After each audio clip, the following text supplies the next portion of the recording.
الحمد للہ وحدہ والصلاة والسلام علی من لا نبی بعدہ اعوذ باللہ السمیع العلیم من الشیطان الرجیم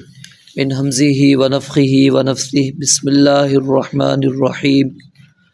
لن تنالوا البر حتى تنفقوا مما تحبون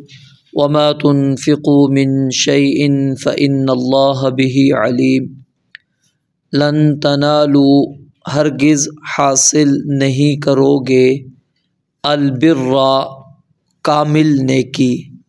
حتیٰ یہاں تک کہ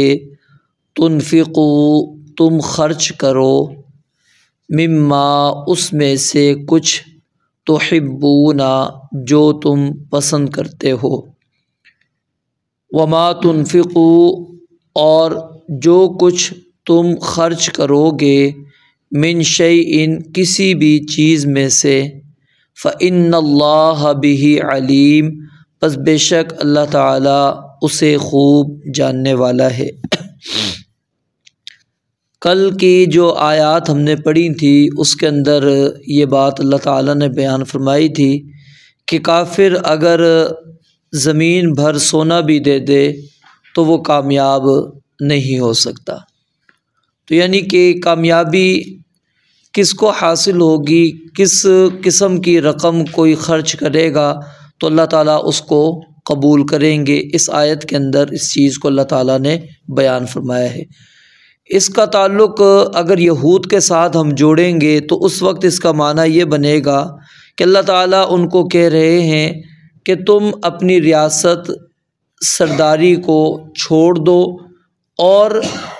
اللہ رب العالمین نے جو نبی علیہ الصلاۃ والسلام کو مبعوث کیا ہے ان پر ایمان لے کر آ جاؤ اگر تم واقعی نیکی چاہتے ہو، کیونکہ نیکی اس وقت تک اللہ تعالیٰ کسی کو نیکی کامل نیکی نہیں دیتے جب تک کہ وہ اپنی پسندیدہ چیز کو چھوڑ نہ دے۔ تو اگر یہ خطاب ہمارا یعنی کہ یہود سے ہم اس کے تعلق کو جوڑیں گے تو اس وقت یہ معنی بنے گا، اور جب ہم اس کو عام لیں گے یعنی مسلمانوں کے اندر تو اس وقت اس کا معنی کیا ہے کہ اللہ رب العالمین فرماتے ہیں کہ کامل نیکی کو اس وقت تک نہیں پہنچ سکتے یہاں تک کہ تم اپنی پسندیدہ چیزوں میں سے جن سے تم محبت کرتے ہو اس میں سے کچھ اللہ تعالیٰ کی راہ میں خرچ کر دو۔ اب وہ چیزیں مختلف ہو سکتی ہیں، مال بھی ہے، اولاد بھی ہے،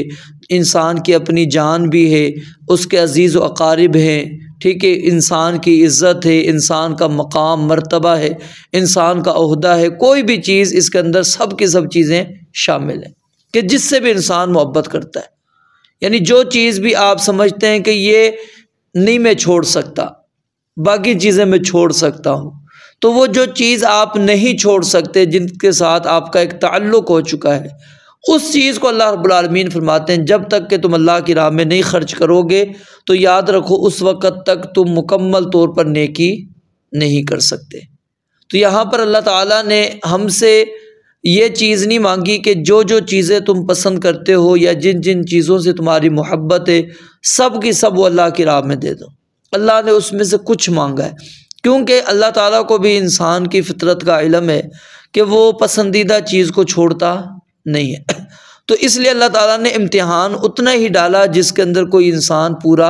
اتر نہ چاہے تو اتر سکتا ہے، اور وہ کیا ہے کہ آپ پسند جس سے کرتے ہیں اس میں سے تھوڑی سی چیز بھی اگر آپ نے دے دی تو سمجھ لیں اللہ رب العالمین کی راہ میں آپ نے اس چیز کو خرچ کر دیا۔ جب یہ آیت مبارکہ نازل ہوئی یا اس آیت کا شان نزول بھی آپ اس کو کہہ سکتے ہیں کہ سیدنا ابو طلحہ انصاری رضی اللہ تعالیٰ عنہ، یہ انصار میں سب سے زیادہ مالدار شخص تھے ابو طلحہ، اور ان کا ایک باغ تھا بالکل مسجد نبوی کے سامنے، بالکل سامنے مسجد نبوی کے سامنے ایک باغ تھا اور اس کا پانی بڑا میٹھا تھا۔ رسول اللہ صلی اللہ علیہ وآلہ وسلم اکثر اس باغ کے اندر جایا کرتے تھے، آپ وضو وغیرہ کیا کرتے تھے، پانی وغیرہ پیا کرتے تھے، کھجور وغیرہ کھایا کرتے تھے، تو بڑا یعنی کہ ایک تو مسجد نبوی کے بالکل قریب سامنے، اور دوسرا نبی علیہ الصلوۃ والسلام کا آنا جانا بھی ادھر زیادہ، اور اس باغ کا نام تھا بیروحا۔ جب یہ آیت مبارکہ اتری تو سیدنا ابو طلحہ انصاری رضی اللہ تعالیٰ عنہ نبی علیہ الصلوۃ والسلام کے پاس آ گئے اور کہا کہ اللہ کے نبی علیہ الصلوۃ والسلام، اللہ تعالیٰ نے یہ بات کہی ہے کہ تم نیکی کو حاصل نہیں کر سکتے، کامل نیکی کو نہیں پہنچ سکتے جب تک کہ تم اپنی پسندیدہ چیز کو خرچ نہ کرو۔ تو یہ باغ میرا سب سے پسندیدہ باغ ہے، اس کے بارے میں جو آپ فیصلہ کریں گے مجھے قبول ہے، میں اسی طرح کروں گا جس طرح آپ چاہیں گے۔ میں اس کو اللہ کے لیے آپ کو دینا چاہتا ہوں کہ آپ جس طرح چاہیں اس کو کر لیں۔ تو نبی علیہ الصلوۃ والسلام نے جو ہے اس موقع پر یعنی کہ سیدنا ابو طلحہ انصاری رضی اللہ تعالیٰ عنہ کا وہ باغ لیا اور آپ نے کیا فرمایا کہ ان کو آپ اپنے عزیز و اقارب رشتہ داروں کے اندر خرچ کر دیں۔ یہاں پر ایک تو ترغیب جو ہمیں ملی وہ کیا ہے کہ پسندیدہ چیز خرچ کرنی ہے، اور دوسری انسان خرچ کرتے ہوئے اپنے عزیز و اقارب رشتہ داروں کو دیکھے، ان کو وہ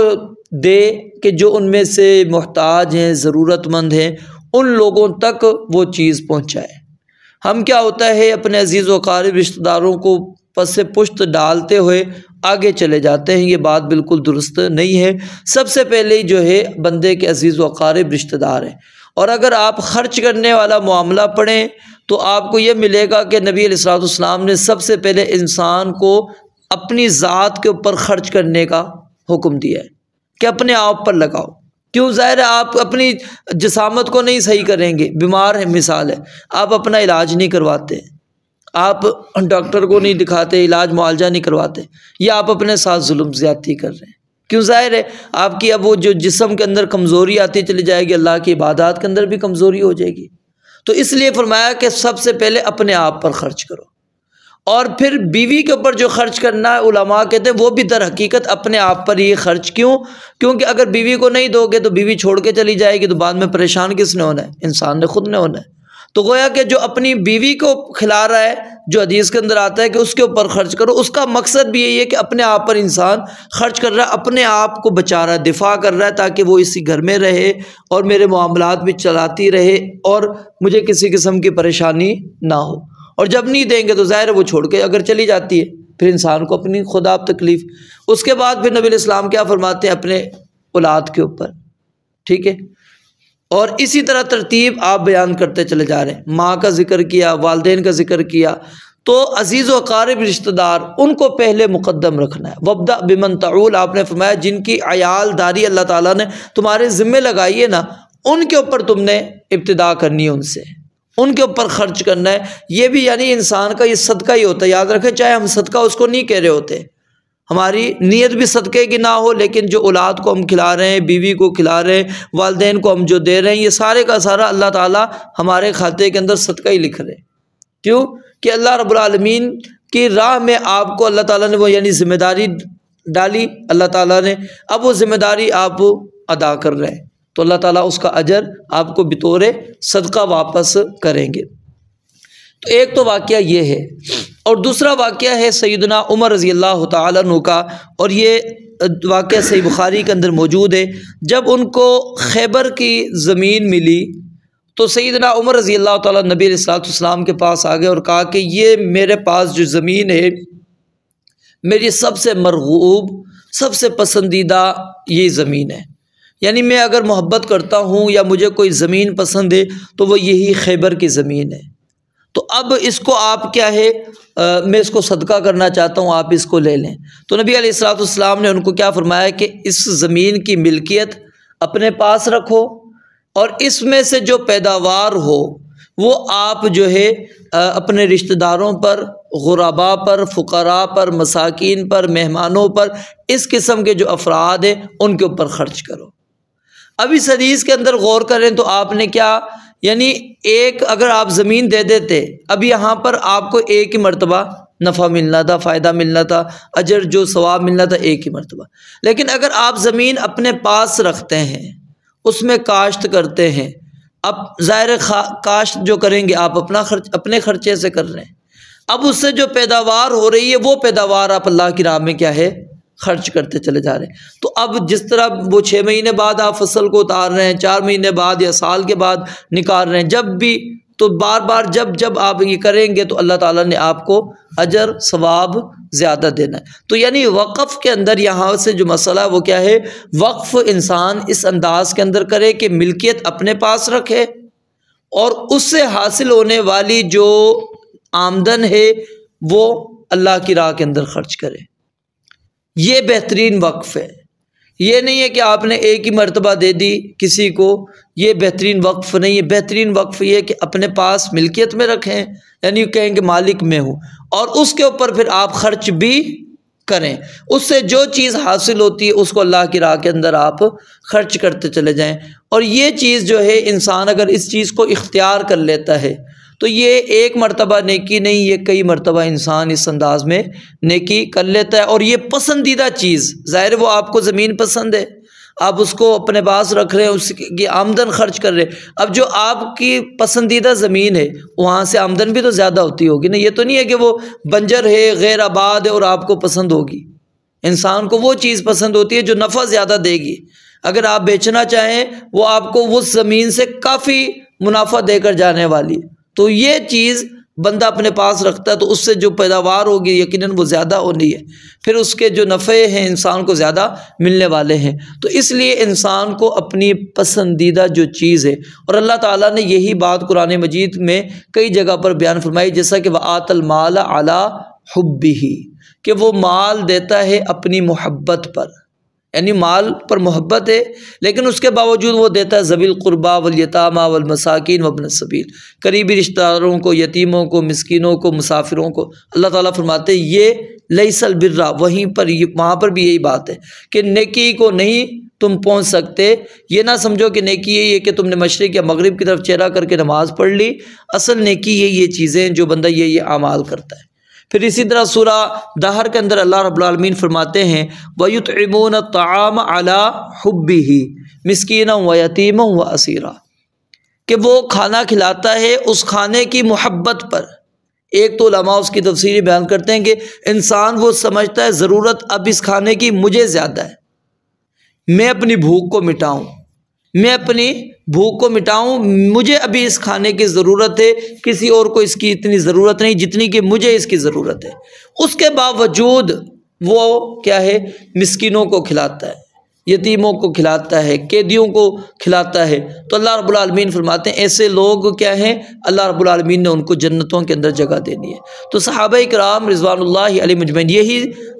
سیدنا ابو طلحہ انصاری ہے کہ جو ایثار والا واقعہ آپ نے جو کئی مرتبہ سنا بھی ہوگا، پڑھا بھی ہوگا، تو وہ بھی یہی صحابی ہیں ابو طلحہ انصاری۔ انہوں نے ہی وہ واقعہ کیا تھا کہ جب مہمان آیا، نبی اسلام نے گھر بھیجا، سارے گھروں سے جواب آیا کہ کچھ بھی موجود نہیں ہے، تو پھر آپ نے فرمایا کہ میرے مہمان کو کون مہمان بنائے گا؟ تو ابو طلحہ انصاری رضی اللہ تعالیٰ نے کہا کہ چلو میں لے جاتا ہوں۔ لیکن اب دیکھیں مالدار بھی ہیں لیکن اس وقت گھر کی کیفیت کیا ہے، گھر پہ کچھ بھی موجود نہیں ہے۔ گئے بیوی سے پوچھا، اس نے کہا کچھ بھی موجود نہیں سوائے تھوڑا سا کھانا ہے جو بچے کھا سکتے ہیں، ہم بھی نہیں کھا سکتے، یعنی وہ بچے کھائیں گے یا ہم کھا سکتے ہیں، تیسرا کوئی بندہ نہیں کھا سکتا، اتنا زیادہ نہیں ہے، تھوڑا سا ہے۔ انہوں نے کہا کسی طرح آپ مہمان کو ہم نے کھانا کھلانا ہے اور ہم خود گزارا کر لیں گے، بچوں کو کسی طرح بھی آپ بلا پسلا کر ان کو سلا دیں، آرام کروا لیں، صبح پھر ہم کھانا کھا لیں گے۔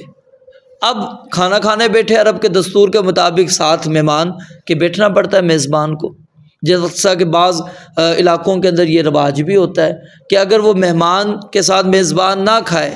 تو مہمان سمجھتا ہے کہ نہیں یہ میرے دشمن ہیں، ٹھیک ہے، وہ ساتھ ان کو کھانا پڑتا تھا تاکہ یقین ہو جائے کہ نہیں مجھے اس سے کسی قسم کا نقصان ہونے والا نہیں ہے۔ تو اب انہوں نے کہا جب میں کھانے کے لیے بیٹھوں تو بیوی کو کہا بہانے سے آپ آنا اور دیے کو تیز کرنے کے بجائے اس کو بجھا کے چلی جانا۔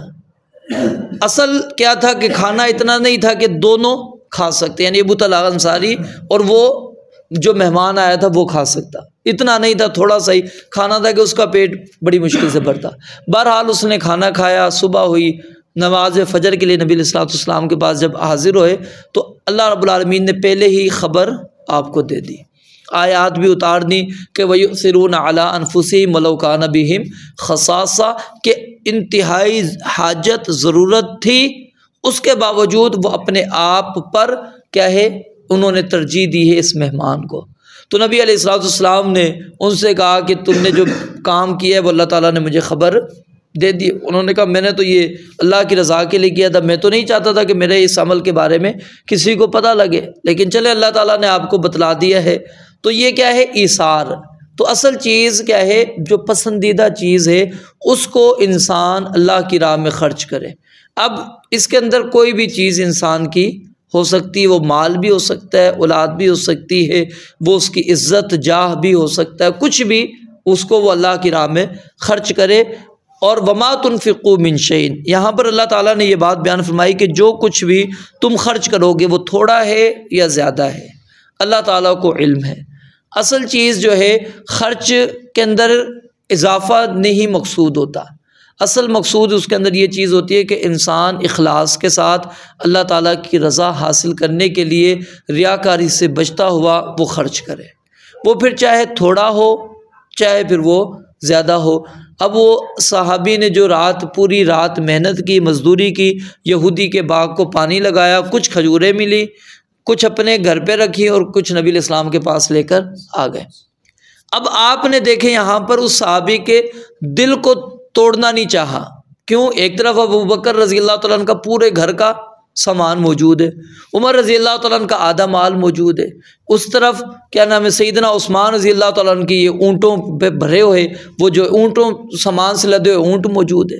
اب اتنا مال موجود ہے، اب اس کی مقابلے میں یہ چند کھجوریں کیا حیثیت رکھتی ہے؟ لیکن نبی علیہ الصلوۃ والسلام نے اس پر بکھیر کر اس کی اہمیت کو اجاگر کر دیا کہ یہ ابو بکر کے مال سے، عمر کے مال سے، عثمان کے مال سے بھی زیادہ ہے۔ کیوں؟ اس کے نے محنت کی ہے،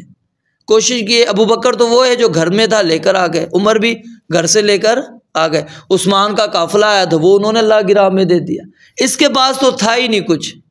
لیکن کیا ہے؟ اخلاص دیکھیے یہاں پر کہ طمع تھی کہ میں بھی اللہ کی راہ میں کچھ نہ کچھ دوں، پیش کروں، میں بھی اللہ کے نبی علیہ الصلوۃ والسلام نے مانگا ہے تو میں بھی کچھ نہ کچھ اللہ کے نبی علیہ السلام کو دوں۔ اب پوری رات محنت کی،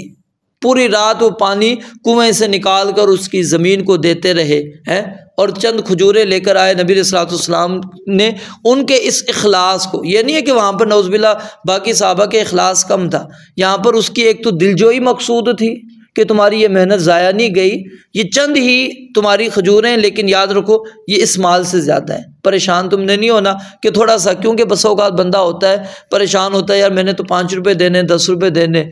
کیا کہنا ہے لوگوں نے، جی 10 روپے خرچ کر رہے اللہ کی راہ میں۔ اصل چیز ہے آپ اخلاص کے ساتھ وہ 1 روپیہ بھی خرچ کریں، وہ آپ کے 1 لاکھ سے بہتر ہے۔ اگر اخلاص نہیں ہے تو وہ 1 لاکھ کا کوئی فائدہ نہیں، وہ روپیہ ہی آپ اللہ کی راہ میں دے دیں اخلاص سے، وہی اللہ رب العالمین اس کو بڑھا چڑھا کر انسان کو دے دیتے ہیں۔ تو اس لیے فرمایا وما تنفقوا من شیء، جو بھی تم خرچ کرو گے فإن اللہ بہ علیم، اللہ تعالیٰ اس کو خوب اچھی طرح جاننے والا، یعنی اللہ کے علم کے اندر موجود ہے، کوئی بھی چیز اللہ سے مخفی نہیں ہے۔ اور اللہ تعالیٰ پھر وہ اس حدیث مبارکہ کے مطابق اس کی پرورش کرتے ہیں، جس طرح کہ اونٹ کا بچہ ہو یا پھر گھوڑے کا بچہ ہو، ہم اس کو پالتے ہیں، اس طرح نبی الاسلام نے فرمایا کہ اللہ تعالیٰ اس کو پالتے ہیں، اور پھر احد پہاڑ کے برابر کر کے اللہ تعالیٰ اس کو قیامت والے دن واپس کریں گے۔ تو یہاں سے جو چیز ہمیں، جس میں جو نصیحت ہے ہمارے لیے، وہ یہی ہے کہ جو بھی چیز جس سے بھی ہم محبت کرتے ہیں اس کو اللہ رب العالمین کی راہ کے اندر انسان کو خرچ کرنا چاہیے، اور اگر وہ خرچ کرتا ہے تو یقیناً وہ نیکی کو پا لیتا ہے۔ یعنی البر کیا ہے، نیکی کیا ہے؟ نبی الاسلام سے سوال کیا گیا ان البر والاسم، گناہ اور نیکی کے بارے میں آپ نے فرمایا تھا نیکی حسن الخلق، اچھا اخلاق، ٹھیک ہے؟ تو یعنی اچھا اخلاق ہو، اچھی عادات ہو، ایمانیات ہو، سب کی سب اس کے اندر آ جاتی ہیں کہ بندہ پھر وہ ساری چیزیں حاصل کر لیتا ہے۔ رب العالمین سے دعا ہے اللہ تعالیٰ سمجھنے عمل کرنے کی توفیق عطا فرمائے۔ وآخر دعوانا الحمدللہ رب العالمین۔